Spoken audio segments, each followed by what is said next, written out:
안녕하세요. 이문환 교수입니다. 오늘은 포지셔닝이라는 속성에 대해서 알아보도록 하겠습니다. 일단 포지셔닝 속성에는 relative, fixed, absolute라는 속성 값을 입력할 수 있는데 각각 어떤 것을 할 수 있는 속성인지 실습과 이론적인 내용을 통해서 알아보고자 합니다. 기본적으로 그림을 통해서 한번 보자면요. 포지션에 들어갈 수 있는 속성 값으로는 static, relative, absolute, fixed라는 것을 입력해 놓을 수가 있습니다. 자세한 내용은 여기 있는 링크 들어가면은 보다 자세한 내용을 볼 수 있는데요. 기본적으로 우리가 포지션을 변경하지 않은 상태에서는 static이란 내용으로 속성값이 입력되어 있는 상태이고요. 그리고 relative, absolute, fixed는 우리가 디자인을 하면서 특정 상황에서 변경해야 될 때 이런 속성을 입력해야 되는 것입니다. 지금 그림만 봐서는 어떤 내용인지 아마 잘 모를 테니까 하나씩 포지션 렐러티브의 속성부터 알아보도록 하겠습니다. 자, 일단 기본적으로는 포지션 스태틱인 상태는 포지셔닝이 안 되어 있는 그 상태라고 보면 되고요. 포지셔닝이 된 요소다라고 한 것은 포지션에다가 relative 혹은 fixed 혹은 absolute라는 값을 넣어준 녀석들에 대해서 포지셔닝을 했다라고 생각하면 됩니다. 그래서 다시 정리하자면 포지션 속성은 어떤 태그 요소들한테 위치를 지정하거나 변경할 때 사용하는 속성이고요. bottom, top, left, right라는 속성을 동시에 사용해서 위치를 옮길 수가 있습니다. 근데 이 top, bottom, left, right라는 것이 오해하기 쉬울 수가 있는데 나중에 배우겠지만 top 뭐 10픽셀이라는 것은 위쪽으로 10픽셀을 이동해라 라는 것이 아니라 위쪽으로부터 오프셋을 10픽셀 부여해라 라고 이해한 것이 더 좋습니다. 그러니까 위쪽으로 여백을 10픽셀 정도 만들어라 라고 생각할 수 있겠죠. 오프셋을 조절할 때 사용할 수 있는 그 유닛은 픽셀, em, 퍼센트 같은 것을 당연히 사용할 수가 있고요. 포지션 속성 값을 입력하지 않고서는 저 톱, 바텀, 레프트, 라이트를 입력한다고 해도 위치가 이동되지 않습니다. 즉 포지션 속성을 함께 설정해 주어야지 위치를 변경할 수가 있습니다. 먼저 포지션 렐러티브인 것들에 대해서 한번 알아보도록 하겠습니다. 여기 div 태그 하나, 둘, 셋, 세 개가 있다고 치고요. 각각 클래스에다가 레드, 그린, 블루라고 지었다고 하겠습니다. 그리고 특히 레드에는 여기 볼드, B 태그를 주어서 이쪽만 색깔을 그리고 크기를 크게 굵게 만들어 주었습니다.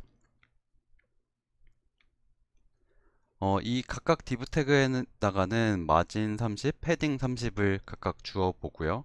그리고 구분하기 쉽게 레드, 그린, 블루 이 div 태그에는 보더를 주었습니다.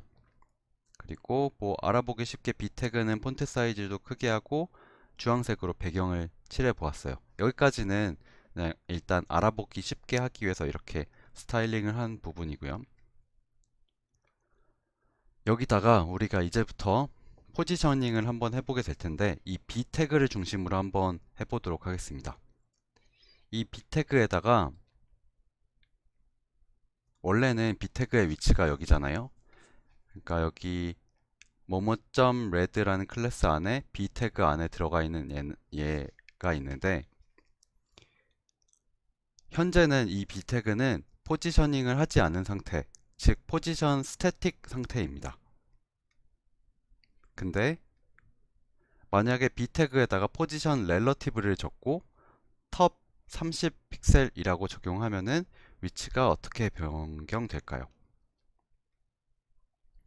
자, 방금 이 포지션 렐러티브 톱 30을 적용하면 이렇게 변형이 됩니다. 원래 여기에 B 태그가 존재했었는데 아래쪽으로 이동한 꼴이 되었습니다. 아래쪽으로 30픽셀만큼 이동한 것인데요. 즉, 이 포지션 렐러티브라는 것이 어떤 의미냐 하면은 원래 자기 위치를 기준으로 해서 이동을 하자라는 것이에요. 그리고 포지션 렐러티브와 동시에 톱 30이라고 준 것은 자기 원래 위치를 기준으로 해서 위쪽에서부터 30픽셀의 간격을 부여해라 라는 뜻입니다.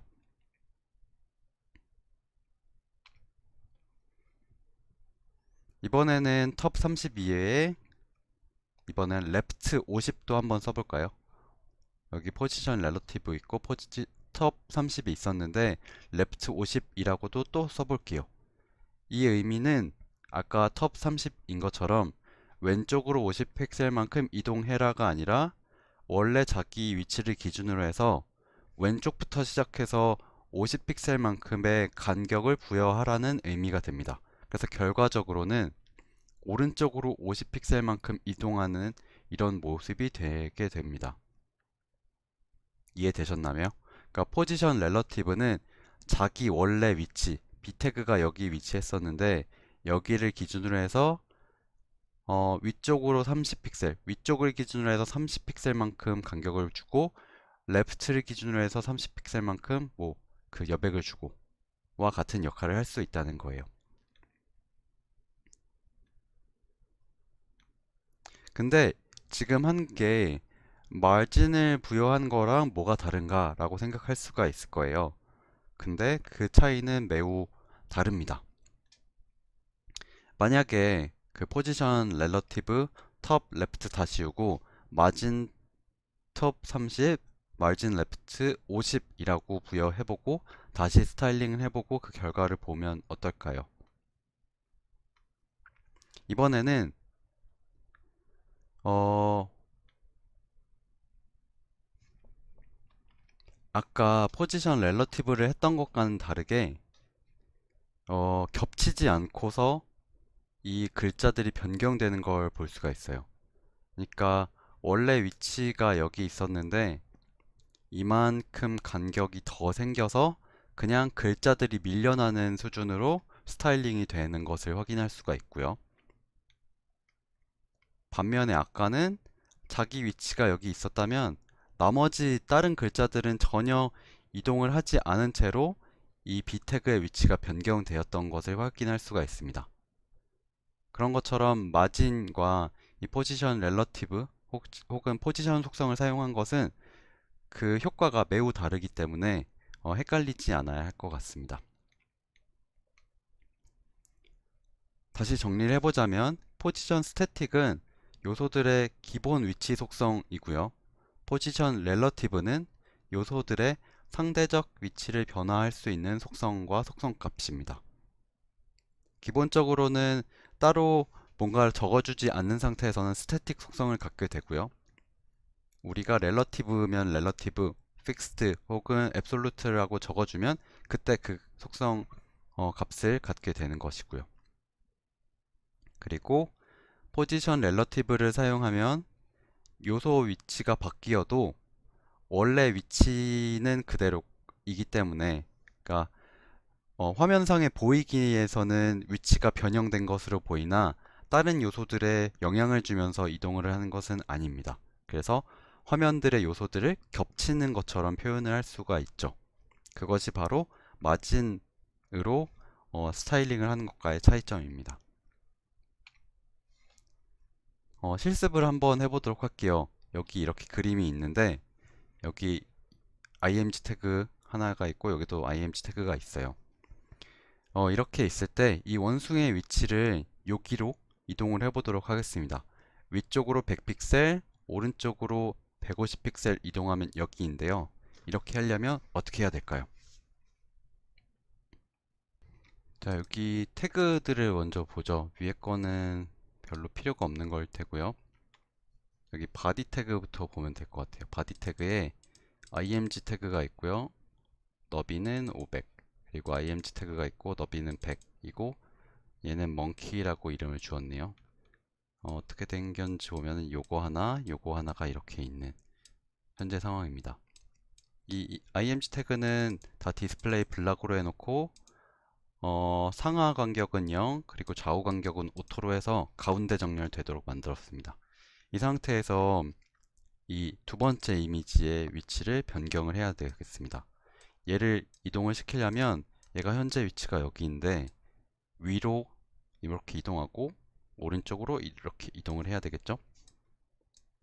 자, 그러면은 현재 자기 위치에서 이동을 해야 되는 거니까 여기다가 포지션 렐러티브라고 일단 입력을 해주고요. 근데 지금 아무 값도 부여하지 않았죠. 위쪽으로 아까 저희가 100이라고 했나요? 이렇게 하면 어떻게 될까요?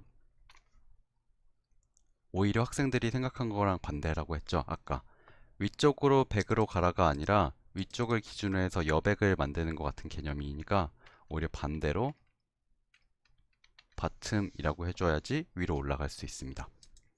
그리고 어 이번에도 만약에 이렇게 오른쪽으로 100이라고 하면 right 100 픽셀이라고 하면 오른쪽으로 100 픽셀을 이동하라는 게 아니라 자기 위치를 기준으로 해서 오른쪽에다가 100 픽셀을 주라고 하는 거예요. 그러니까 여기 이번에도 반대로 해줘야 되겠죠. 즉 아까 제가 말씀드렸다시피 오프셋의 개념이 핵심입니다. 그러니까 그 숫자만큼 그쪽으로 이동하는 게 아니라 그쪽에다가 여백을 준다. 그래서 이렇게 스타일링 해야지 이 원숭이의 위치를 이동시킬 수가 있습니다. 저 두 번째 실습도 해볼까요? 원래 다운표가 여기 유능한 바로 앞에 있었을 텐데 위로 올리거나 내리고 그리고 좌우 간격을 주고 그리고 크기를 변형시켜서 이렇게 좀 과장을 한 것처럼 써놨습니다. 이렇게 한번 변형을 해보면 좋겠습니다. 이런 걸 하려면 여기 그 뭐라고 할까요? 이 다운표 각각에다가 스팬 태그를 잘 활용할 수 있도록 생각을 해보면 좋겠습니다. 현재 div 태그가 다음과 같이 있습니다. 전체 div 태그가 있고 여기 명언이 들어갔고 여기 누가 말한 것인지 이렇게 써 있어요. 저희가 해야 되는 것은 각각 요 다운표를 스타일링을 해야 되는 거죠. 이 다운표 생김새가 다르네요. 일단 이렇게 똑같이 맞춰 주겠습니다. 여전히 다운표 생김새가 이상하긴 하지만 지우고 다시 해볼까요? 어쨌든 이걸 스타일링 해보도록 하겠습니다. 먼저 얘를 따로따로 선택해 주려면 스팬 태그로 얘를 이렇게 묶어주면 될 거예요. 여기 뒤에 것도 마찬가지예요. 이렇게 해주게 되면은 이 부분을 따로따로 지금 이제 스타일링 할 수 있는 상태가 됩니다. 물론 여기다가 이렇게 클래스로 이름을 지어주는 것도 괜찮은 방법이죠. 뭐 first라고 짓고 두 번째에다가 second라고도 할 수 있어요. 근데 연습을 하기 위해서 다른 선택자를 한번 해보도록 하겠습니다. 여기다가 스팬 태그를 하는데 이 스팬 태그는 전체 폰트 사이즈를 지금 96픽셀로 하기로 했었고요. 그래서 전체를 커지게 했고 이 다운표를 커지게 했어요. 이 다운표 생김새가 좀 마음에 안 들긴 하지만 그냥 진행하도록 하겠습니다. 그리고 첫 번째 다운표는 nth child를 해서 첫 번째라고 이렇게 선택을 해주면 되고요. 그리고 얘가 위쪽에서 20만큼 내려오기로 했으니까 자기 자신의 위치에서 변형되는 거니까 포지션 렐러티브를 써주고 위에서부터 20픽셀 이렇게 써주면 되고요. 그리고 오른쪽에 여백을 주기로 했었으니까 margin right 15픽셀 이렇게 주면 됩니다. 그리고 이 두 번째 다운표는 nth child 2라고 해주면 될 거고 이번에는 위쪽에서 80 이동하기로 했고 마진 왼쪽을 15로 두기로 했으니까 이렇게 써주면 되겠네요. 다운표 모양이 좀 마음에 안 들게 되긴 했지만 이런 식으로 진행할 수 있습니다.